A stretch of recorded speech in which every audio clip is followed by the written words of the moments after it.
Good day, ladies and gentlemen, and welcome to another mobile VR review. This week we're looking at Skylight, a brand new turn-based strategy game that a lot of people have been looking forward to, and we're going to see why. Skylight was released on January 11th, 2017. A portion of the game is available for free, with an option to pay a one-time amount of $4.99 to unlock the full game.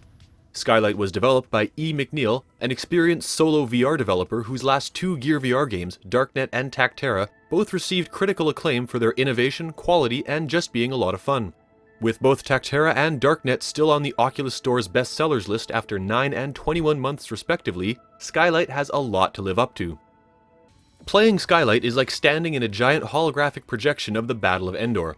You start each match by choosing your fleet from a set of 4 capital ships, 4 non-capital ships, and 4 fighter squadrons. After that, the holographic battle theater pops up with a bit of fanfare, and you see your fleet in blue on the left, and the opposing fleet in orange on the right. From there you simply select a ship, then select a spot for it to move, or an enemy to attack, or combinations and multiples thereof. You repeat this pattern for all ships in your fleet, and when you're satisfied with your plan, you press the big button up top, and the 20-second timer starts counting. You see, you issue your orders in a turn-based fashion, but the battle itself plays out in real time right in front of you. Ships have different speeds, different rates of fire, and so on, so they'll just carry out your orders to the best of their abilities over the 20-second time span. Once the 20 seconds is up, the battle freezes in place and you're given a chance to change plans or issue new orders to best suit your strategy, and then let the battle resume for another 20 seconds. This continues until all capital ships on either your side or your opponent's have been destroyed. It sounds simple enough, but between the number of ships and their attributes, the number of fleet combinations, and the size of the battlefield, this game requires thoughtful planning and an ability to look a few moves ahead. Given the strengths and weaknesses of each ship, choosing your fleet is just as important as making moves in the battle itself.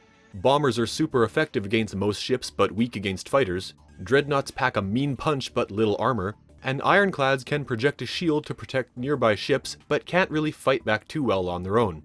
Fighter squadrons also play a unique role in that, while they can cause some damage to ships, they're even more useful at distracting the ship so it can't attack anything else.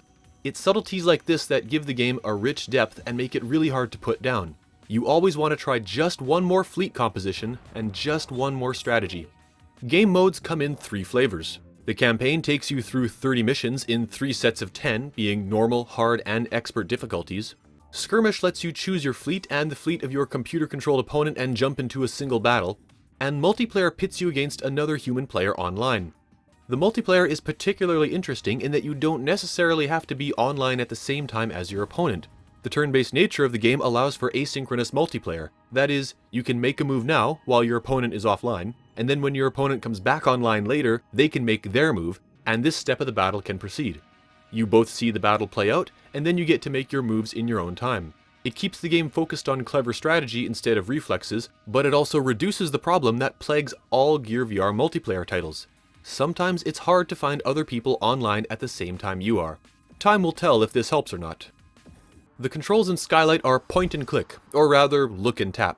Both gamepad and touchpad inputs are supported, and neither offers a competitive advantage, but as always I prefer using the controller for comfort.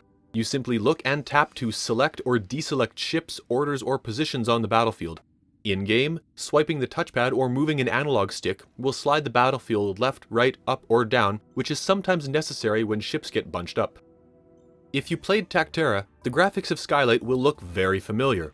The color scheme of the whole game is the same, the menu layout is nearly identical, and the style of the spaceships fits very well with that of the ground units in Tactera. And that's not a bad thing. The glowing holograms are beautiful to look at, and watching them carry out orders in 3D right in front of you is always enjoyable. But don't think the graphics of Skylight are just reused from Tactera. All the assets themselves are new, only the style is similar. A particularly nice graphical touch is showing only what is needed on the battlefield when it is needed.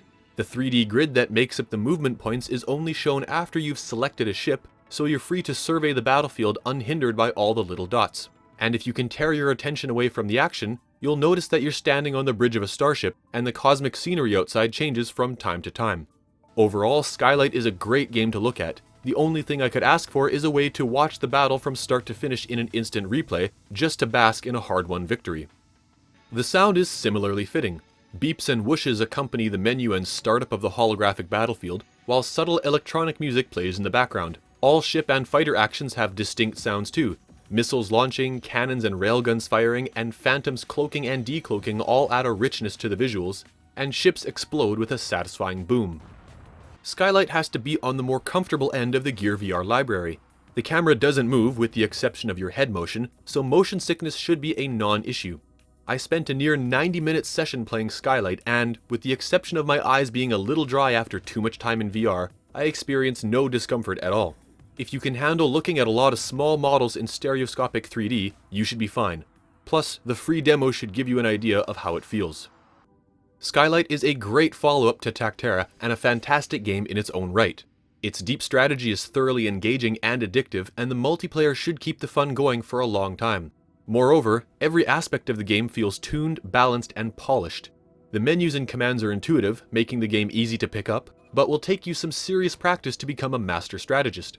The battles are a joy to watch, and the turn-based planning makes you feel in control. Standing on the bridge of a battleship commanding your own starfleet is exactly as cool as it sounds, and on top of that, this is a great game to wow your friends and family that haven't yet tried VR. Thanks for watching. Got something to say about this video, an opinion of the game itself, or VR in general? Leave a comment to let me know what you think. And if you like what you saw and you want to see more of this, hit the like and subscribe buttons. Remember, there's a new video every week, and be sure to check out my other reviews as well. Hope to see you again soon. Bye for now.